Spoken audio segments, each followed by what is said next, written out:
فڕۆکەی ئێرۆفایتەری ئیتالی چاودێری ئاسمانی نێوان ڕۆمانیا و ئۆکراینیا دەکەن.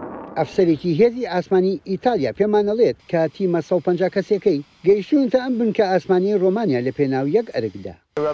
لە بنەڕەتدا ئێمە بۆ پاراستنی ئاسمانی ڕۆمانیا لێرەین جۆرە مەترسیە کە دەشێت ڕوو بدات. ئەم هێزە ئاسمانیە بەشێکن لە کردەیەکی بەرفراوانی چاودێریکردنی ئاسمان لەلایەن ناتۆوە کە پاشەوەی رووسیا بە نایاسایی دوورگەی قرمی لە 2014دا خستەوە سەر خۆی. ڕەنگە رووسیا بڵێت ئەمە ئیسیفزازکردنە، بەڵام تۆ دڵێکی بە دڵنیاییەوە بۆ خۆپاراستنە. ئێمە لێرە نین بۆ شەڕکردن. ئەم هێزە ئاسمانیە وەک قەڵغانێکی بە کۆمەڵوان لە سەرانسەری ئاسمانی وڵاتانی ئەندامی ناتۆ. کاتێک کە وڵاتێک دەبێت هەڕەشە بۆ سەرنجامێکی ناتۆ نابێت تەنها پێشبینی ئەوە بکات کە ڕوبەڕووی یەک ئەندام دەبێتەوە، بەڵکو ڕوبەڕووی ڕێکخراوێکی گەورەی وەکو ناتۆ دەبێتەوە کە چەندین سەرباز و فڕۆکەوانی هەن و ئامادەن بەرگری لە وڵاتەکە بکەن.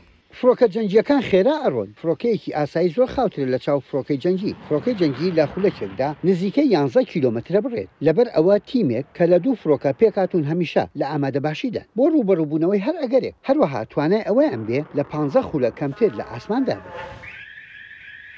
ئەمە پێوترێت مەشقی تی سکرامبل درێڵ پێشبڕکێ بۆ وەرگرتنی ڕەزامەندی بۆ هەڵفرین لە ئاسماندا و نیشتنەوە لە هەر ساتێکدا شەوگەیان ڕۆژ. تیمەکە وا پیشانی دەدەن کە کارێکی ئاسان بێت، بەڵام ئێستا لەگەڵ دەستدرێژی زیاتی رووسیا بۆ سەر ئۆکراین شارەزای بواری بەرگری دەڵێن فڕۆکە وانەکانی هاوشێوەی مۆریێڵ یەجگار گرنگن بۆ ئەرکەکانی ناتۆ لە سنوورەکانی ڕۆژهەڵاتی ئەوروپا.